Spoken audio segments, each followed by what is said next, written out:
Leave us alone for a change. The politicians and regulators always want to do more. Recently, there have been shortages of some drugs. You may have heard about that. Cancer patients can't get drugs they need. Well, why? Well, one reason is that a big drug maker shut down for about a year, in part to meet FDA rules. The FDA is so tough, it makes it so expensive to make a drug that often drug companies say, we can't afford to make that. So does the FDA then say, sorry, we'll back off? No. The regulators almost never do that. In fact, now the FDA wants to do more. They want to regulate how your doctor uses his smartphone. They want the power to approve mobile medical applications like this one that lets doctors monitor patients' vital signs over a phone. Here's the doctor who developed it explaining it. Even though I'm away from the hospital, I can still look at this real-time waveform data just as if I were at the patient's bedside. But doctors like me can't be at the bedside 24/7, so we had to figure out ways to bring the data to the mobile physician anytime, anywhere, and we've now done that on the iPhone. Sounds great to me, makes doctors more efficient. But the FDA says, no, no, no, you just can't put something on your phone if it's a medical device. What if it doesn't work right? We have to approve it. And most people's first instinct is to say, yeah, I don't want some huckster getting rich off some device that might not work right. It might kill me. This is a medical device. I want the FDA to make sure everything medical is safe and effective. That's the FDA's mandate. And thinking that way is just intuitive.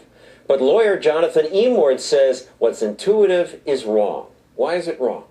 It's wrong because these regulations are costly, they're burdensome, and they prevent essential medical apps from getting into the marketplace, often to the expense of people's lives. This might kill me if it's not done right. Well, these things are being developed by people who know what they're doing. They're being developed by doctors and by experts of various kinds in science. There are over 200 million mobile medical apps in the marketplace today, and not a single complaint that someone's died or been seriously injured by a single one. Well, what's the harm of just letting the government make sure it's safe and effective? Well, that's not what it's about, because there's so much corruption at the Food and Drug Administration. There's so much anti-competitive bias within the agency that what's really going on by here corruption, is you don't mean taking bribes, as far as we know. Well, it's almost like that, because you've got career employees in the political positions at the agency who are deciding how best to leave the agency. And if you feather the right nests, you'll do well for yourself after you leave. And this is well known. Meaning you make it tougher for some company's competitor to get in the marketplace, and then you get a job with the big company? Precisely. Picking winners and losers, that's what it's all about. And the big company is better at dealing with the FDA.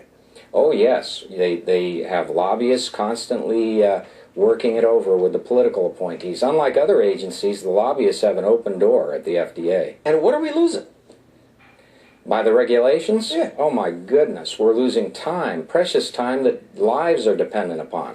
There are instances, for example, MIM Software developed a simple mobile device that would combine MRI images, PET scans, CAT scans all together and produce a super image that was better for diagnosis.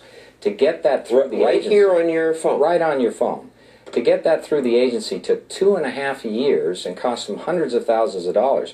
All the while, it could have been in use, and ultimately it was approved. But it's this kind of delay and multiple inquiries coming from the agency on ridiculous things many times that really hurts the American public. And there is a bias in the reporting, and we in the media mess this up, because if something does go wrong, we make a huge story about it, and your fellow lawyers get rich suing a company that made a mistake.